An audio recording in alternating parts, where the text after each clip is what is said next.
ಪ್ರಿಯ ವೀಕ್ಷಕರೇ, ದೇಶ ಕೋಶ ಪರಂಪರೆ ವಾಹಿನಿಯ ಹೊಸ ಸಂಚಿಕೆಗೆ ಸ್ವಾಗತ. ಇವತ್ತಿನ ಸಂಚಿಕೆ ಔಷಧಿಯುಕ್ತ ಸಸ್ಯವೊಂದರ ಕುರಿತಾದದ್ದು.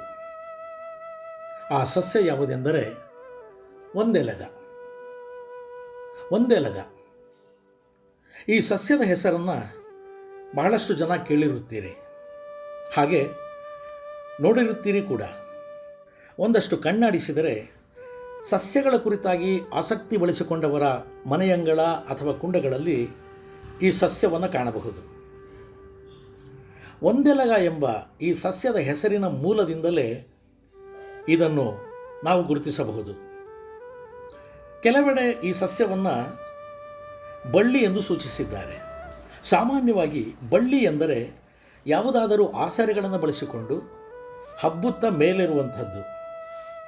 ಒಂದೆಲಗ ಹಾಗಲ್ಲ, ಆದರೂ ಅದು ನೆಲದ ಮೇಲೆಯೇ ಬೇರುಗಳನ್ನು ಹಬ್ಬಿಸುತ್ತಾ ಬೆಳೆಯುವಂಥದ್ದು. ಆ ಬೇರುಗಳ ಮೂಲಕ ನೆಲದಿಂದ ಕೊಂಚ ಮೇಲಕ್ಕೆ ಎದ್ದು ನಿಂತ ಪ್ರತಿ ಕಾಂಡದ ತುದಿಯಲ್ಲೂ ಒಂದೊಂದೇ ಎಲೆಗಳು. ಎಲೆಗಳ ನಡುವೆ ಅಲ್ಲಲ್ಲಿ ಸಣ್ಣ ನಕ್ಷತ್ರಾಕಾರದ ಹೂಗೊಂಚಲುಗಳು ಕಂಡುಬರುತ್ತವೆ.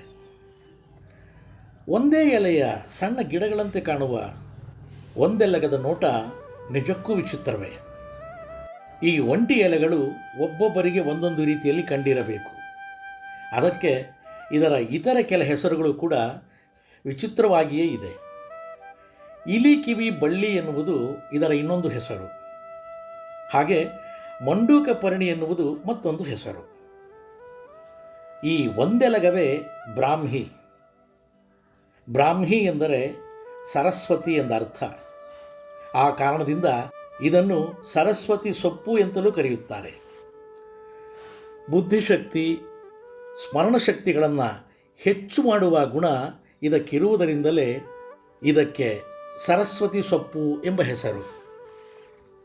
ಆದರೂ ಎಲ್ಲರಿಗೂ ಇದು ಒಂದೆಲಗ ಎಂದೇ ಹೆಚ್ಚು ಪರಿಚಿತ. ಮಂಡೂಕ ಪರ್ಣಿ ವರ್ಗದ ಅಂಬೆಲ್ಲಿ ಫೆರೆ ಕುಟುಂಬಕ್ಕೆ ಸೇರಿದ ಒಂದೆಲಗದ ವೈಜ್ಞಾನಿಕ ಹೆಸರು ಸೆಂಟಿಲ್ಲಾ ಏಷ್ಯಾಟಿಕಾ. ಔಷಧಿ ಗಿಡಗಳ ಕುರಿತಾಗಿ ತಜ್ಞರ ಒಂದು ವಿಶ್ಲೇಷಣೆ ಹೀಗಿದೆ.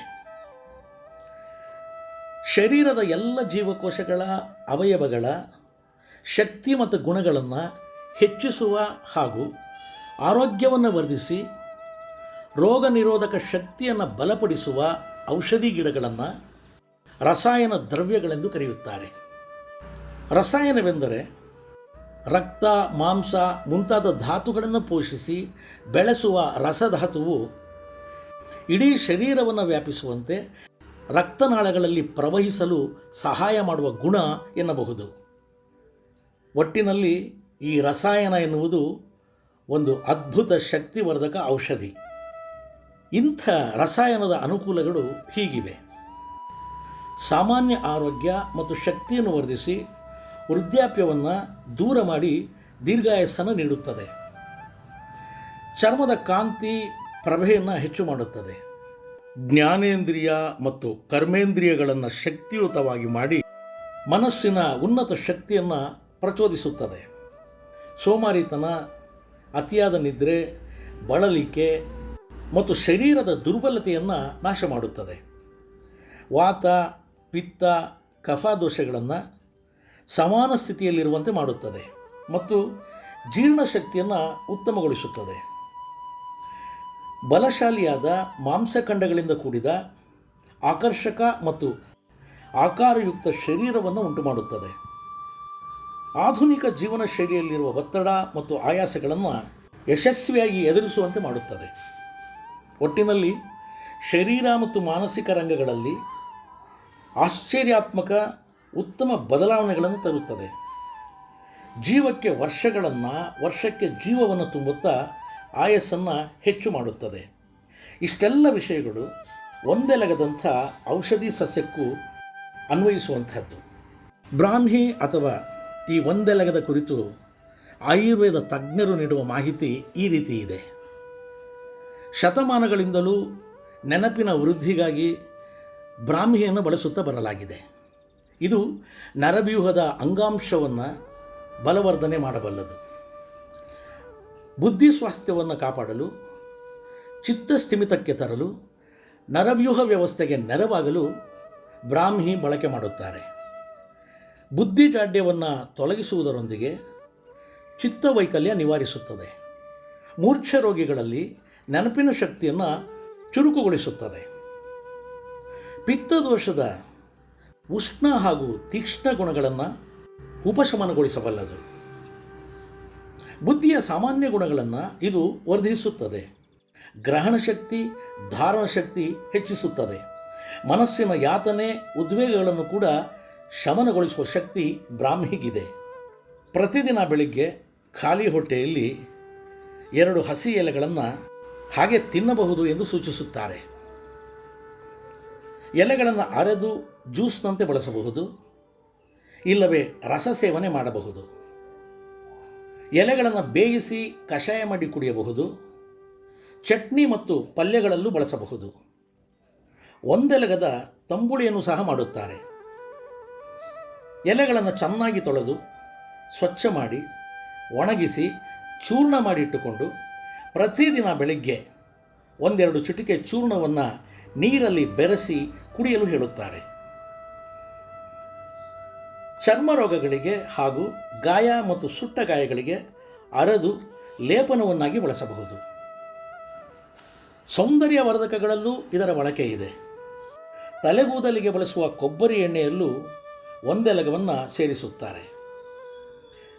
ಒಂದೆಲಗವನ್ನು ಬೇರು ಸಮೇತ ಕಿತ್ತು ಬೇರೆಡೆಗಳಲ್ಲಿ ನೆಟ್ಟು ಬೆಳೆಸಬಹುದು, ಇಲ್ಲವೇ ಬೀಜಗಳು ಸಹ ದೊರೆಯುತ್ತವೆ. ಅದರಿಂದಲೂ ಸಸಿಗಳನ್ನು ಪಡೆಯಬಹುದು. ಇನ್ನು ಕೆಲ ಆರೋಗ್ಯ ಸಮಸ್ಯೆಗಳಿಗೆ ಒಂದೆಲಗವನ್ನು ಹೇಗೆಲ್ಲ ಬಳಸಬಹುದು ಎನ್ನುವ ಮಾಹಿತಿ ಇಲ್ಲಿದೆ. ಅಲ್ಪಮೂತ್ರ ಮತ್ತು ಉರಿಮೂತ್ರಕ್ಕೆ ಇಡೀ ಸಸ್ಯವನ್ನು ಜಜ್ಜಿ ರಸ ತೆಗೆಯಬೇಕು. 3 ಚಮಚ ರಸವನ್ನು ಜೇನುತುಪ್ಪದ ಜೊತೆ ಸೇರಿಸಿ ದಿನಕ್ಕೆ 3 ಹೊತ್ತು 7 ದಿನಗಳವರೆಗೆ ಸೇವಿಸಬೇಕು. ಬಿಸಿಲಿಗೆ ಮೈಯೊಡ್ಡಬಾರದು. ಧಾರಾಳವಾಗಿ ನೀರು ಕುಡಿಯಬೇಕು. ಗಂಭೀರ ಪರಿಸ್ಥಿತಿಯ ತೊಂದರೆ ಇದ್ದರೆ ತಜ್ಞ ವೈದ್ಯರ ನೆರವು ಪಡೆಯಬೇಕು. ಬುದ್ಧಿವರ್ಧಕಕ್ಕೆ ಬಳಸುವ ವಿಧಾನ: ಇಡೀ ಸಸ್ಯವನ್ನು ಜಜ್ಜಿ ಹಾಲಿನಲ್ಲಿ ಕುದಿಸಿ ಕ್ಷೀರಪಾಕ ತಯಾರಿಸಬೇಕು.